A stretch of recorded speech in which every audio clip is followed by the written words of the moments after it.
अस्सलाम वालेकुम दोस्तों, मैं हूं खालिद रज़ा और आप देख रहे हैं रज़ा इलेक्ट्रॉनिक्स यूट्यूब चैनल। दोस्तों यहां पे हमारे पास डीसी डिस्क ग्राइंडर है और जैसा कि यहां पे हमारे पास सीलिंग फ़ैन के स्टेटर हैं जिनकी वाइंडिंग जली हुई है।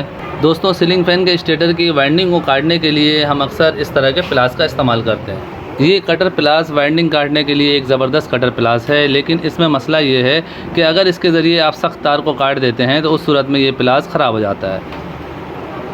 जैसा कि यहाँ पे हमारे पास 2 प्लास पड़े हुए हैं, ये दोनों प्लास ख़राब हो चुके हैं और ये हमने तीसरा नया प्लास निकाला है। इसके अलावा इस तरह के भी कतीरा वगैरह हम इस्तेमाल करते हैं वाइंडिंग को काटने के लिए और ये भी कटर प्लास को इस्तेमाल किया जाता है, लेकिन इन सब से ज़्यादा बेहतर ये वाला प्लास होता है। जैसा कि यहाँ पे हमारे पास एक जला हुआ फ़ैन का स्टेटर है और इसका जो कॉइल है वो इतना ज़्यादा सख्त हो चुका है कि अगर हम इस प्लास का इस्तेमाल करते हैं तो उस सूरत में ये प्लास के जो धार है वो ख़राब हो जाती है। यहाँ पे हमने अभी ये देखें इन तारों को इसी प्लास से काटा है तो ये आसानी से कट गए, लेकिन ये क्योंकि बहुत ही ज़्यादा सख्त है तो इस प्लास से अगर हम इसको काटते हैं तो ये फिर वाइंडिंग नहीं कटता है और उस सूरत में प्लास ख़राब हो जाता है। तो आज की इस वीडियो में हम एक एक्सपेरिमेंट करने जा रहे हैं। यहाँ पे हमारे पास डीसी ग्राइंडर मौजूद है और इस डिस्क ग्राइंडर के ज़रिए हम इसकी वाइंडिंग को काटेंगे। क्योंकि प्लास को मैं चेंज कर के थक गया हूँ, मैंने सोचा क्यों ना एक तजर्बा करें और देखते हैं इस तजर्बे में हमें कहाँ तक कामयाबी मिलती है। ये डिस्क ग्राइंडर मैंने 1200 रुपये में सदर कोऑपरेटिव मार्केट से परचेज़ किया। इस डीसी ग्राइंडर को हम 12 वोल्ट से भी चला सकते हैं, 15 या 18 वोल्ट से भी चला सकते हैं, क्योंकि हमारे पास कोई एडाप्टर है नहीं। अगर इसे 18 या 15 वोल्ट के एडाप्टर से चलाया जाए तो इसकी स्पीड काफ़ी अच्छी होती है। तो हम इसे 12 वोल्ट की बैटरी से चलाएँगे और इसके ज़रिए इन पंखों के कॉइलों को काटेंगे।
दोस्तों हमने इस सीलिंग फ़ैन के स्टेटर को डिस्क ग्राइंडर के ज़रिए डीसी डिस्क ग्राइंडर के ज़रिए इसके कॉइलों को काट के इसे साफ़ कर दिया है। ये आप देख सकते हैं कॉइलें जो हैं वो बिल्कुल पत्थर की तरह सख्त है, ये खींचने से भी नहीं खुल रही हैं। और यहाँ पे आप देख सकते हैं बहुत ज़्यादा कॉइल जो है सख्त होने की वजह से हमने डिस्क ग्राइंडर का इस्तेमाल किया है। इन कॉइलों को अगर हम कटर प्लास से काटने की कोशिश करेंगे तो ये कॉइलें नहीं कटेंगी और कटर प्लास ख़राब हो जाएगा।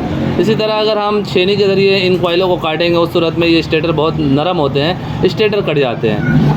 तो हमने एक तजर्बा किया है डिस्क ग्राइंडर के ज़रिए इन कॉइलों को काटने का और ये तजर्बा तो कामयाब है। इस तरह से आसानी से हम कॉइलों को काट तो लेंगे, लेकिन कुछ कॉपर जो है वो हमारा ज़ाया होगा।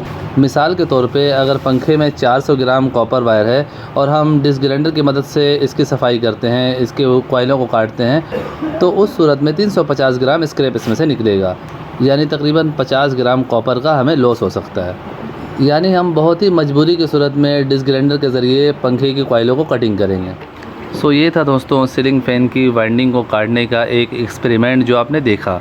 उम्मीद करता हूँ आपको आज की ये वीडियो अच्छी लगी होगी। वीडियो अच्छी लगी हो तो इसे लाइक कर दीजिएगा, दोस्तों को भी शेयर कीजिएगा। चैनल में नए हैं तो चैनल को सब्सक्राइब करके बेल आइकन भी प्रेस कर दीजिएगा। अपना और अपने प्यारों का बहुत सा ख्याल रखिएगा, दुआओं में याद रखिएगा। मिलते हैं नेक्स्ट वीडियो में। अल्लाह हाफ़िज़।